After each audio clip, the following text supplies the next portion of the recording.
এক বাদশাহ সফরে বের হয়ে দেখতে পেলেন একজন রাখাল হেঁটে আসছে, আর তার পেছনে অনেকগুলো ছাগল সারিবদ্ধ হয়ে লাইন ধরে খুবই সুশৃঙ্খল ভাবে হেঁটে আসছে। এই দৃশ্য দেখে বাদশাহ খুবই আশ্চর্য হয়ে সেই রাখালকে জিজ্ঞেস করলেন, কি ব্যাপার, এই অসভ্য ছাগলগুলোকে তুমি সভ্য বানাইছো কেমনে?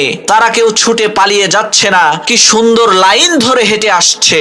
তখন সেই রাখাল বলল, মহামান্বিত বাদশাহ, আমার এই ছাগলগুলোর মধ্য থেকে যে লাইন থেকে বের হয়ে যায় তাকে এমন পিটুনি দেই ভবিষ্যতে সে আর কখনোই লাইন থেকে বের তো হয়ই না, বরং ওই একটা ছাগলকে পিটুনি খেতে দেখে বাকি সবগুলো ছাগল ঠিক হয়ে যায়। রাখালের এই কথা শুনে বাদশা বলল, তোমার এই অসভ্য ছাগলগুলোকে যেইভাবে তুমি সভ্য বানিয়েছো, ঠিক একই ভাবে আমার এই দেশের অসভ্য মানুষগুলোকে তুমি কি সভ্য বানাতে পারবে?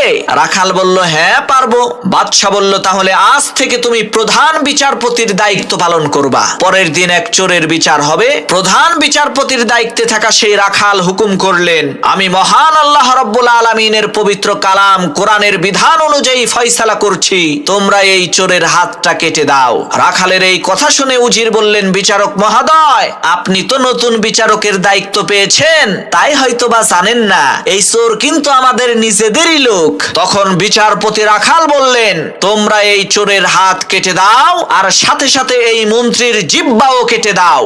রাখালের এই একটা ফয়সালা কার্যক্রম হওয়ার কারণে দেশের মধ্যে শান্তি চলে আসলো।